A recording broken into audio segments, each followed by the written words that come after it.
Hello guys, how are you. मैं भूपेंद्र सिंह।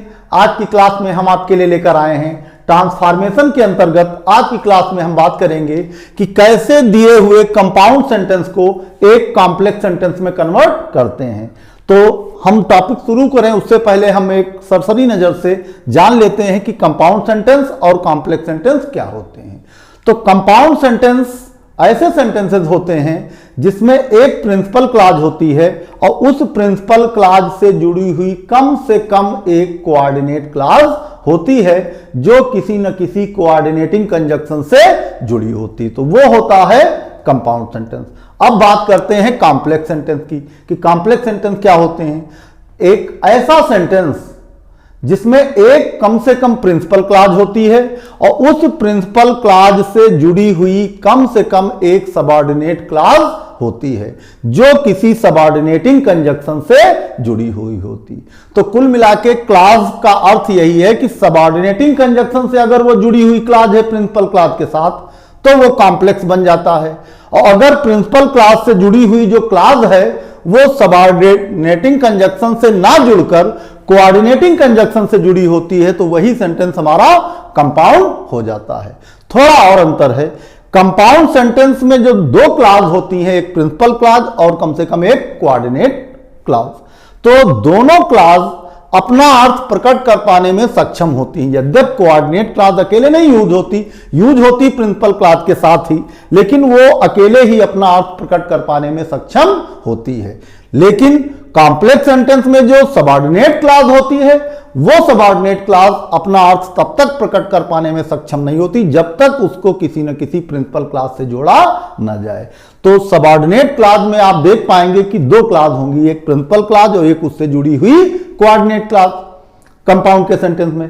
तो दोनों क्लॉज अपना अपना अर्थ प्रकट कर पाने में सक्षम होती। एक चीज और, कोऑर्डिनेट क्लॉज से जो जुड़ा हुआ सेंटेंस होता है वो अपना अर्थ चूंकि प्रकट कर पाने में सक्षम है तो चाहो तो कोऑर्डिनेट क्लॉज के आगे से कोऑर्डिनेटिंग कंजक्शन हटा दो और वही कंजक्शन उठा के प्रिंसिपल क्लॉज के आगे लगा दो तो जो प्रिंसिपल क्लॉज है वो कोऑर्डिनेट क्लॉज बन जाएगी, और जिस कोऑर्डिनेट क्लॉज के आगे से आपने कंजक्शन हटाया है कोऑर्डिनेट कंजक्शन, वही क्लॉज आपकी प्रिंसिपल क्लॉज बन जाती। तो कंपाउंड सेंटेंस में जो दोनों क्लॉज होती हैं वो अपना अर्थ प्रकट कर पाने में सक्षम होती। बस खेल किसका है? कोऑर्डिनेटिंग कंजक्शन का। जिसके आगे कोऑर्डिनेटिंग कंजक्शन लग जाता है वो क्लॉज कोऑर्डिनेट क्लॉज बन जाती है, और जिसके आगे कोऑर्डिनेटिंग कंजक्शन नहीं होता है वही प्रिंसिपल क्लॉज होती है। तो जब हम कंपाउंड सेंटेंस से कॉम्प्लेक्स सेंटेंस बदलेंगे या कंपाउंड सेंटेंस को एक कॉम्प्लेक्स सेंटेंस में कन्वर्ट करेंगे तो कंपाउंड सेंटेंस की जो बाद वाली क्लॉज है, बाद में आने वाली क्लॉज है, उसको हम प्रिंसिपल क्लॉज बना लेते हैं, और जो पहले आने वाली क्लॉज है उस क्लॉज को हम सबऑर्डिनेट कंजक्शन से जोड़कर सबऑर्डिनेट क्लॉज बना देते हैं कॉम्प्लेक्स में कन्वर्ट करने के। तो जैसे सेंटेंस आप देखिए यहां पर, कीप क्वाइट, ये एक कंपाउंड का एग्जांपल है, या बोर्ड पे दिए गए जो सेंटेंसेस हैं वो सारे के सारे सेंटेंसेस कंपाउंड सेंटेंस के एग्जांपल हैं। तो कीप क्वाइट ये यहां पर हमारी प्रिंसिपल क्लॉज है और इसी प्रिंसिपल क्लॉज से जुड़ी हुई एक कोऑर्डिनेट क्लॉज है जो कि जुड़ी हुई है कोऑर्डिनेटिंग कंजक्शन और से। तो यहां पे और एक कोऑर्डिनेटिंग कंजक्शन है जो कि अल्टरनेट कोऑर्डिनेटिंग कंजक्शन है।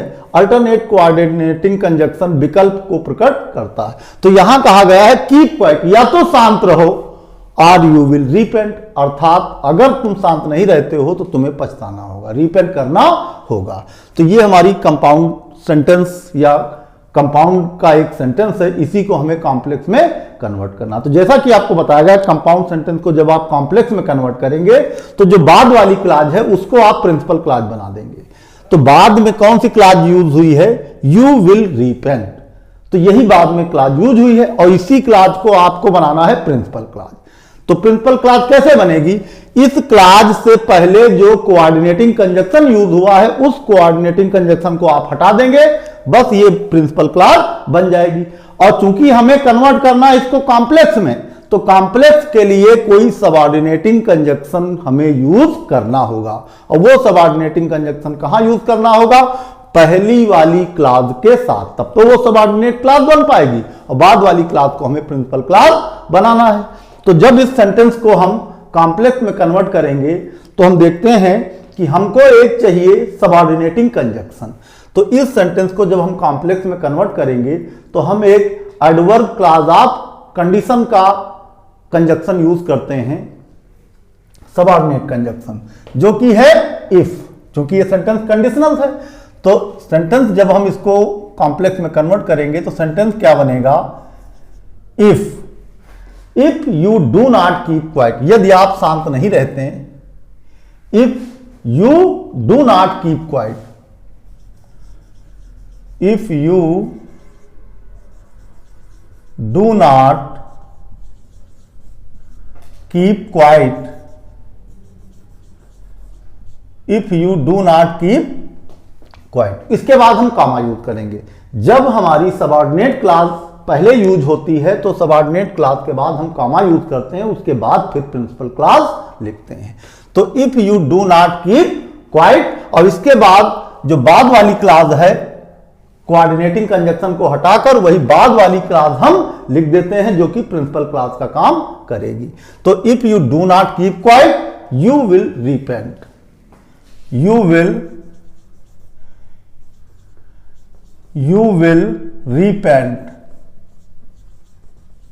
will repent। और इस तरह से दिया हुआ जो कंपाउंड का सेंटेंस है वो कॉम्प्लेक्स में कन्वर्ट हो गया। अगर आप देखेंगे तो सेंटेंस एक रूप से दूसरे रूप में परिवर्तित हुआ है, लेकिन अगर आप सेंस निकालेंगे तो इन दोनों सेंटेंसेस के सेंस सेम है, या दोनों सेंटेंसेस के भाव बिल्कुल सेम है। इस तरह दिया हुआ कंपाउंड सेंटेंस कॉम्प्लेक्स सेंटेंस में कन्वर्ट हो गया है। आइए अगला सेंटेंस देखते हैं। The thief heard the noise, चोर ने शोर को सुना, सो ही रैन अवे, और इसलिए वो भाग गया। तो यहां पर ये हमारी कंपाउंड सेंटेंस के लिए पहली जो क्लॉज है ये हमारी प्रिंसिपल क्लॉज है, और इस क्लॉज से जुड़ी हुई एक कोऑर्डिनेट क्लॉज है जो कि कोऑर्डिनेटिंग कंजक्शन सो से जुड़ी हुई है। और सो हमारा कैसा कंजक्शन है, इलेटिव कंजक्शन है जो कि परिणाम को प्रकट करता है। इलेटिव कंजक्शन किसको प्रकट करता है, परिणाम को।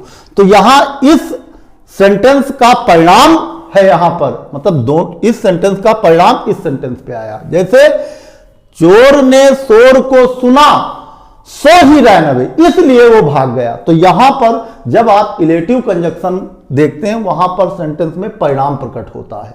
तो यहां पर कंपाउंड सेंटेंस में इलेटिव कंजक्शन यूज हुआ है जो कि परिणाम को प्रकट करता।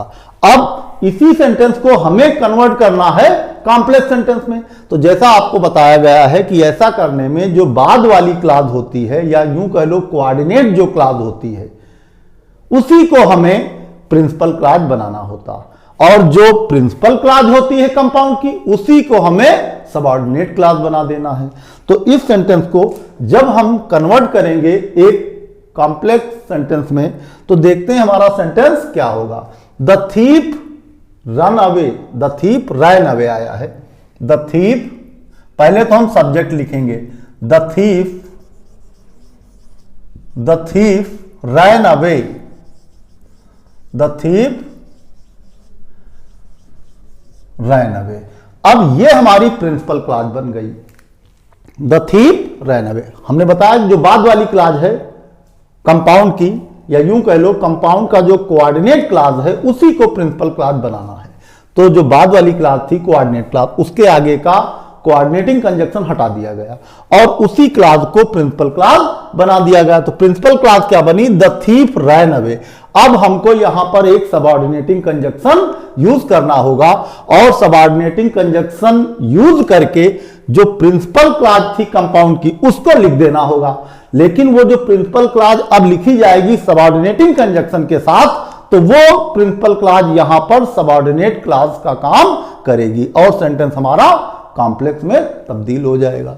तो the thief ran away because, यहां पर एडवर्ब क्लॉज ऑफ रीजन का हम कंजक्शन यूज करेंगे। सबऑर्डिनेट या subordinating conjunction adverb clause of reason का कंजक्शन यूज करेंगे बिकॉज।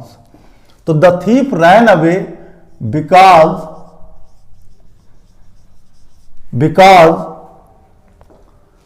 अब बिकॉज के बाद ही heard the noise। अब यहां पर हमको एक सब्जेक्ट यूज करना है और सब्जेक्ट हमारे प्रिंसिपल क्लास जो हमारी बनी है उस प्रिंसिपल क्लास से रिलेटेड होना चाहिए, क्योंकि एक ही बंधु के बारे में दोनों बातें कही गई। तो हम इसके लिए एक प्रोनाउन यूज करते हैं he. The thief ran away because he. अब इसके बाद he heard the noise, because he heard the noise. और इस तरह से दिया हुआ कंपाउंड सेंटेंस एक कॉम्प्लेक्स सेंटेंस में कन्वर्ट हो गया। और कॉम्प्लेक्स सेंटेंस में अब देख पा रहे हैं हम कि एक हमारी प्रिंसिपल क्लास है। प्रिंसिपल क्लास क्या है? The thief ran away. ये तो हो गई प्रिंसिपल क्लास। अब इसी प्रिंसिपल क्लास से जुड़ी हुई एक सबऑर्डिनेट क्लास होनी चाहिए कॉम्प्लेक्स सेंटेंस होने के लिए। तो इस क्लास प्रिंसिपल क्लास से जुड़ी हुई हमने एक सबऑर्डिनेट क्लास जोड़ दी। और वो सबऑर्डिनेट क्लास क्यों बनी? क्योंकि उस क्लास को सबऑर्डिनेटिंग कंजक्शन से जोड़ दिया गया है और इसलिए वो क्लास बनी सबऑर्डिनेट क्लास। तो जब प्रिंसिपल क्लास से जुड़ी हुई कोई सबऑर्डिनेट क्लास होती है तो वो सेंटेंस कॉम्प्लेक्स कहलाता। तो यहां पर दिया हुआ सेंटेंस आपका कॉम्प्लेक्स सेंटेंस में तब्दील हुआ। जो कंपाउंड सेंटेंस था उसको कॉम्प्लेक्स में कन्वर्ट कर दिया गया। और अगर भाव देखें तो दोनों सेंटेंसेस के भाव हमें बिल्कुल सेम मिलेंगे। आइए अगला सेंटेंस देखते हैं। The ship cot fire. जहाज ने आग पकड़ ली, बट लेकिन द पैसेंजर्स वर सेव्ड। लेकिन पैसेंजर्स को बचा लिया गया। तो यहां पर जो ये बट है ये आपका एक कोऑर्डिनेटिंग कंजक्शन है। और ये कैसा कोऑर्डिनेटिंग कंजक्शन है? ये एडवर्सेटिव कोऑर्डिनेटिंग कंजक्शन है जो कि विरोधाभास को प्रकट करता है। दो सेंटेंसेस में अलग अलग विरोधाभास, मतलब यदि जहाज में यद्यप आग लगी, जहाज में आग लग गई थी फिर भी पैसेंजर्स को बचा लिया गया। तो यहां पर दिए गए दोनों सेंटेंसेस में विरोधाभास प्रकट होता है, एक दूसरे के अर्थ के विरोधाभास, मतलब यूं कह लो दोनों सेंटेंसेस में विरोधाभास प्रकट होता। और यहां पर जो कोऑर्डिनेटिंग कंजक्शन है वो कोऑर्डिनेटिंग कंजक्शन है एडवर्सेटिव का। एडवर्सेटिव में विरोधाभास प्रकट किया जाता। अब इस कंपाउंड सेंटेंस को चूंकि हमें कन्वर्ट करना है एक कॉम्प्लेक्स सेंटेंस में, तो कॉम्प्लेक्स सेंटेंस में रूल के अकॉर्डिंग जो कि बाद वाली क्लास है उसी को हमें प्रिंसिपल क्लास बना लेनी है। और प्रिंसिपल क्लास बना के जो पहले वाली क्लास है उसको हमें प्रिंसिपल क्लास से जोड़ना है, लेकिन पहले वाली क्लास के साथ कोई ना कोई हमें सबऑर्डिनेटिंग कंजक्शन यूज करना है। तो जो पहले वाली क्लास है इसी को हम सबऑर्डिनेट क्लास बनाएंगे। तो सबऑर्डिनेट क्लास जब हम बनाएंगे तो हम यहां पे एक सबऑर्डिनेटिंग कंजक्शन यूज करते हैं, दो, यद्यप।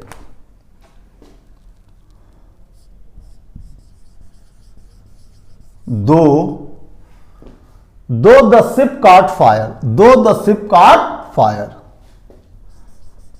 दो द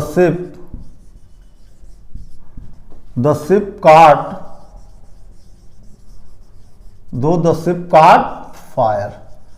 अब यहां पर जो क्लास है ये सबऑर्डिनेट क्लास है क्योंकि सबऑर्डिनेटिंग कंजक्शन से जोड़ दिया गया है इसको। और जब सबऑर्डिनेटिंग कंजक्शन से जोड़ा गया तो वो क्लास बन जाएगी सबऑर्डिनेट क्लास। इस सेंटेंस में सबऑर्डिनेट क्लास पहले लिखी गई इसलिए इसके बाद हमने कॉमा लगा दिया। अब जो प्रिंसिपल क्लास है उसे लिखना है और प्रिंसिपल क्लास आपको बताया गया है जो बाद वाली क्लास होती है उसी को हमें प्रिंसिपल क्लास बनाना होता। तो करना क्या है कि बाद वाली क्लास से पहले जो कोऑर्डिनेटिंग कंजक्शन लगा था उसे हटा दें हम, बस वो प्रिंसिपल क्लास बन जाएगी। तो सेंटेंस दो द शिप कॉट फायर कमा द पैसेंजर्स वर सेव्ड, बाद वाली क्लास हमें ज्यों की त्यों लिख देनी है, बस उसके आगे से जो कोऑर्डिनेटिंग कंजक्शन लगा उसे हटा दो, बस वो प्रिंसिपल क्लास बन जाएगी। द पैसेंजर्स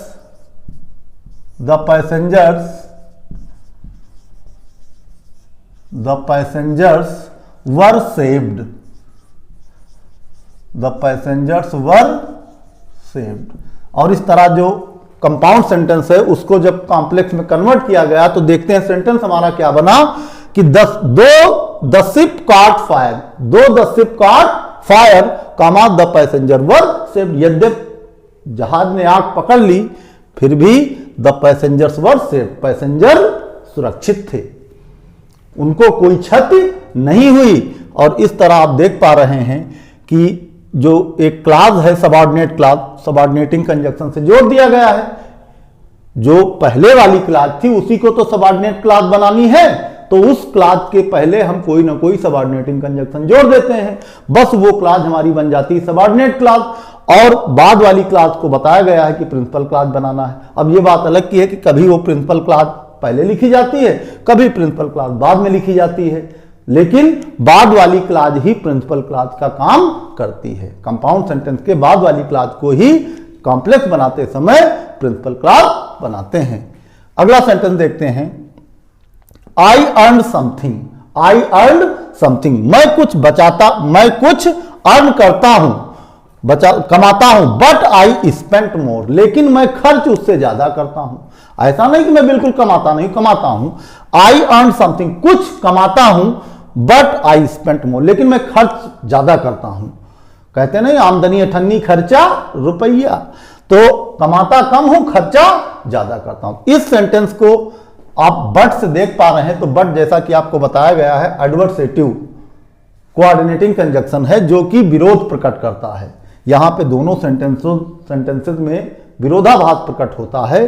अब इस सेंटेंस को हमें कन्वर्ट करना है कॉम्प्लेक्स सेंटेंस में, तो जो बाद वाली क्लास है उसी को प्रिंसिपल क्लास बनाना है, और पहले वाली जो क्लास है प्रिंसिपल क्लास किसकी, कंपाउंड की। भाई ये सेंटेंस कंपाउंड है, इसके लिए तो ये प्रिंसिपल क्लास है और ये कोऑर्डिनेट क्लास है, लेकिन जब इसको हम कॉम्प्लेक्स में कन्वर्ट करेंगे तो कोऑर्डिनेट क्लास को ही प्रिंसिपल क्लास बना लेंगे, और जो प्रिंसिपल क्लास है उसको सबऑर्डिनेट क्लास बना देंगे।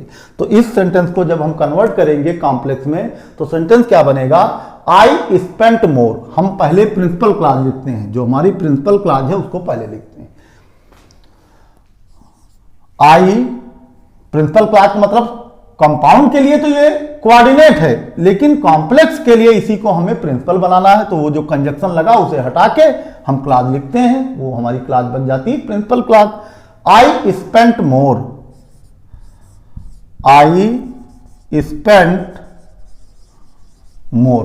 अब हमको चाहिए एक सबऑर्डिनेटिंग कंजक्शन, और उस सबऑर्डिनेटिंग कंजक्शन से जुड़ी हुई क्लास चाहिए। बस सबऑर्डिनेटिंग कंजक्शन लगा देंगे और उसके बाद ये जो प्रिंसिपल क्लास थी कंपाउंड की वो लिख दी जाएगी, तो वो क्लास अब यहां सबऑर्डिनेट क्लास का काम करेगी। I spend more than I earned, then यहां कंजक्शन सबऑर्डिनेट कंजक्शन यूज करेंगे than I earned, that I earned.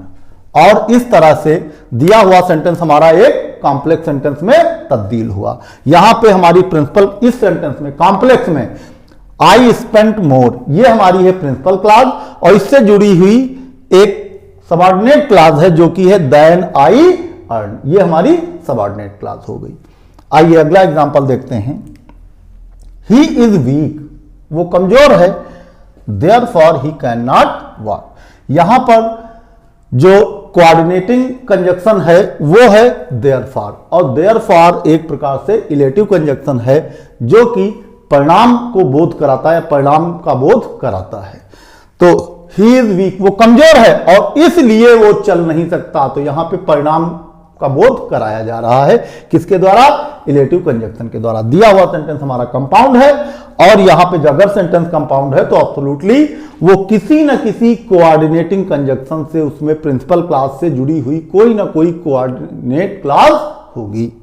ये कोऑर्डिनेटिंग कंजक्शन है देयरफॉर, इससे जुड़ी हुई ये कोऑर्डिनेट क्लास है। अब इसको हमें कन्वर्ट करना है कॉम्प्लेक्स में, तो जो बाद वाली क्लास है, या यूं कह लो जो कोऑर्डिनेट क्लास है कंपाउंड सेंटेंस की, कॉम्प्लेक्स बनाते समय वही कोऑर्डिनेट क्लास हमारे लिए प्रिंसिपल क्लास का काम करेगी, उसको बनाना हमें प्रिंसिपल क्लास। और कैसे बनेगी प्रिंसिपल क्लास, इसके लिए कुछ नहीं करना है, बस उस कोऑर्डिनेटिंग कंजक्शन को आप हटा दीजिए, बस वही कोऑर्डिनेटिंग क्लास जो है वो आपके लिए प्रिंसिपल क्लास बन जाएगी। तो सेंटेंस हमारा क्या बनेगा, I can not, sorry he can not walk, क्योंकि सब्जेक्ट यहां क्या है, ही, तो ही कैन नॉट वॉक हम पहले लिखेंगे प्रिंसिपल क्लास। तो देयरफॉर जो कोऑर्डिनेटिंग कंजक्शन है उसको हटा देते हैं, बस हमारी जो कोऑर्डिनेट क्लास थी वही हमारे लिए सब प्रिंसिपल क्लास का काम करेगी। तो पहले लिखते हैं principal class, he can not walk, he can not walk. अब ये जो हमारी कोऑर्डिनेट क्लास थी, कोऑर्डिनेटिंग कंजक्शन हटा दिया तो वही कोऑर्डिनेट क्लास अब बन गई हमारे लिए प्रिंसिपल क्लास। अब कंपाउंड की जो प्रिंसिपल क्लास थी उसको सबऑर्डिनेटिंग कंजक्शन से जोड़ देंगे इस क्लास के साथ, प्रिंसिपल क्लास के साथ, बस ये सेंटेंस हमारा कॉम्प्लेक्स बन जाएगा। तो हमारी कंपाउंड की जो प्रिंसिपल क्लास है वो क्या है, he is weak. Compound sentence की जो प्रिंसिपल क्लास है वो है ही इज वीक। अब इसी क्लास को किसी सबऑर्डिनेटिंग कंजक्शन के साथ इस प्रिंसिपल क्लास से जोड़ेंगे हम। ये प्रिंसिपल क्लास है कॉम्प्लेक्स के लिए, यद्यपि ये कंपाउंड के लिए तो कोऑर्डिनेट क्लास थी, लेकिन प्रिंसिपल के लिए वही क्लास अब कॉम्प्लेक्स के लिए वही क्लास अब प्रिंसिपल क्लास है। तो इससे अब हमको चाहिए एक सबऑर्डिनेट कंजक्शन। सबऑर्डिनेट कंजक्शन हम यहां पे ऐड करते हैं, यूज करते हैं आयज। तो ही कैन नॉट वॉक, वो चल नहीं सकता आयज, क्योंकि ही इज वीक। और क्यों नहीं चल सकता, क्योंकि कारण बताया गया है आयज he is weak, he is weak. अब यहां आप देख पा रहे हैं कि जो प्रिंसिपल क्लास थी ये वाली कंपाउंड की, वही कॉम्प्लेक्स में सबऑर्डिनेट क्लास का काम कर रही है, और कंपाउंड की जो कोऑर्डिनेट क्लास थी कॉम्प्लेक्स में वही हमारे लिए प्रिंसिपल क्लास का काम कर रही। और इस तरह से दिए हुए कंपाउंड सेंटेंसेस को कैसे कॉम्प्लेक्स सेंटेंस में कन्वर्ट करते हैं आज की क्लास में हमने स्टडी किया। हम आशा करते हैं वीडियो आपकी समझ में आई होगी, पसंद आई होगी। हम फिर मिलेंगे नेक्स्ट टॉपिक के साथ नेक्स्ट डे। तब तक के लिए बाय बाय।